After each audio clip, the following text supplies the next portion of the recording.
नमस्कार दोस्तों, मैं हूँ अर्चना त्यागी। एक बार फिर से आपके साथ हिंदी लेखक परिवार के मंच पर और दिवाली के शुभ अवसर पर आज प्रस्तुत कर रही हूँ एक बहुत ही प्रेरक कहानी, रॉकेट वाला। कई दिनों से 20 रुपए ही मिल रहे हैं सुबह शाम अखबार बेचकर।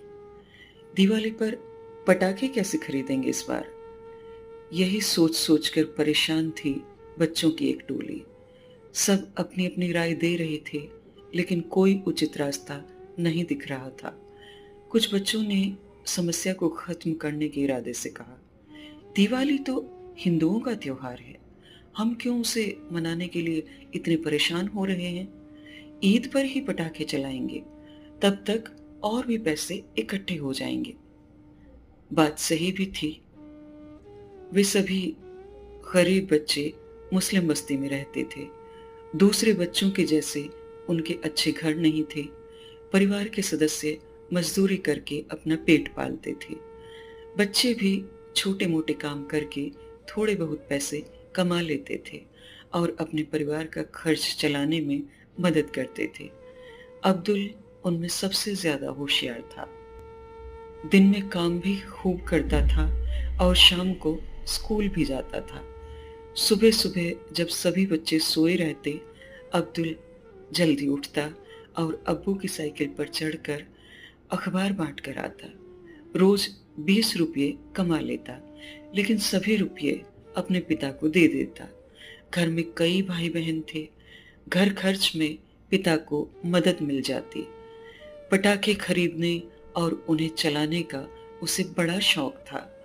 जब से पटाखों की दुकानें सजती, बाजारों में दीपोत्सव की रौनक बढ़ती, वह सपने बुनने लगता।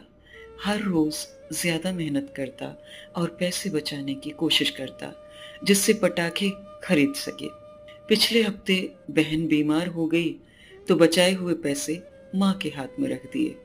इस हफ्ते सोमवार से ही कोशिश शुरू कर दी, जल्दी उठना और तय संख्या से अधिक घरों में अखबार वितरित करना। हर दिन 5 रुपए अतिरिक्त कमाए और गुल्लक में डालता रहा कि दिवाली से पहले दिन अपनी पसंद के पटाखे खरीद कर चलाऊंगा। पूरी टोली उत्साहित थी। गरीब दोस्त पैसों से तो मदद नहीं कर सकते थे, लेकिन हौसला खूब बढ़ाते रहे। उन्हें पता था कि चलाने लायक पटाखे नहीं खरीद पाएंगे, लेकिन अपने दोस्त को चलाते हुए देखना भी उन्हें रोमांचित कर रहा था। उत्साह और उलझन हर एक के मन में था। उलझन पैसे इकट्ठे करने की और उत्साह उनसे खरीदे पटाखे चलाने का। त्योहारों पर कुछ लोग अपने लिए काम करने वाले लोगों को उपहार स्वरूप कुछ सामान या पैसे भी देते थे, लेकिन वो सब त्योहार के दिन ही मिलता था, उससे पहले नहीं। इसलिए उम्मीद तो थी, परंतु खुद से मांगने को ईमान तैयार नहीं था। इसी उठापटक में पूरा सप्ताह बीत गया और टोली के पास कुल मिलाकर 30 रुपये जमा हो पाए। बड़ी शान से सबके सब दुकान पर पहुंच गए। पटाखे खरीदने हैं, संवेद स्वर में सबने कहा। दुकान वाले ने फुलझड़ियां और कुछ पटाखे सामने रख दिए। सबने एक दूसरे की ओर देखा। ऐसे छोटे मोटे पटाखे नहीं, रॉकेट चाहिए, रॉकेट। अब्दुल ने सबसे आगे बढ़कर कहा, रॉकेट तो बहुत महंगा है, तुम नहीं खरीद पाओगे, कहकर दुकान वाला दूसरे लोगों को सामान देने लगा। मेरे पास भी पैसे हैं, पैसे देकर ही रॉकेट खरीदूंगा, बताओ तो कितने का है रॉकेट? अब्दुल ने ऊंची आवाज में कहा। दुकान वाला पास में आकर बोला, 50 रुपये का एक है, पैसे हैं तो लाओ और जितने चाहो ले जाओ। अब्दुल का चेहरा उतर गया, तुरंत जवाब नहीं दे पाया। दुकान वाले को दूसरी ओर मुड़ते देखकर थोड़ी हिम्मत जुटाकर बोला, 30 रुपये अभी दे सकता हूं, बाकी के दिवाली के तुरंत बाद देकर जाऊंगा। दुकान वाला हंसकर बोला, मैंने तो पहले ही कहा था, तुम ही जिद पर अड़े थे। देखो भाई, हमारा भी त्योहार है, कुछ मुनाफा हमें भी कमाना है और त्योहार पर कोई उधारी नहीं चलती। दुकान वाले की दो टूक बात सुनकर बच्चे दुकान से बाहर आ गए। सब के सब मायूस थे।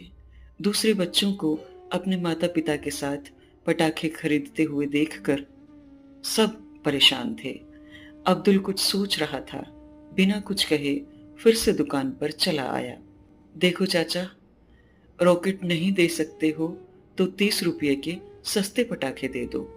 दुकान वाला फिर से हंस पड़ा। तुम तो रॉकेट खरीदने आए थे, फिर अब सस्ते पटाखे क्यों मांग रहे हो? मेरा इतना समय बर्बाद कर दिया।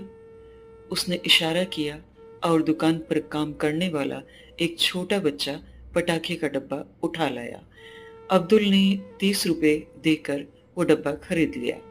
बच्चे वापस चल दिए। पटाखे मिलने की खुशी तो थी, लेकिन रॉकेट नहीं खरीद पाने का मलाल भी बहुत था।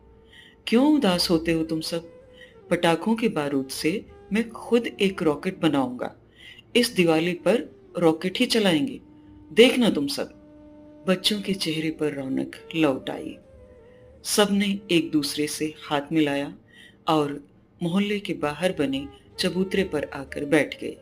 सबने मिलकर पटाखे तोड़कर बारूद बाहर निकाल लिया।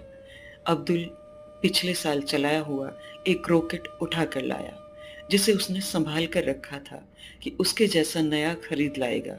सारा बारूद उसमें भर दिया। एक पतला कागज लपेटकर उसे चिपका दिया ताकि बारूद बाहर नहीं निकल पाए। दिवाली की जगमगाहट से शहर रोशन था। गली, मोहल्ले, घर, दुकान और सड़कें रोशनी से नहाए हुए थे। शाम से ही पटाखों की आवाज आनी शुरू हो गई थी। बच्चे खुश होकर आकाश में ऊंचे उठते हुए धुएं को देख रहे थे।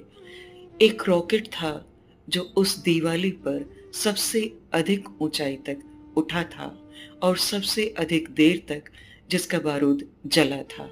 वो अब्दुल का बनाया हुआ रॉकेट था, जो उसने अपने दोस्तों की मदद से बनाकर उसी चबूतरे पर बैठकर चलाया था।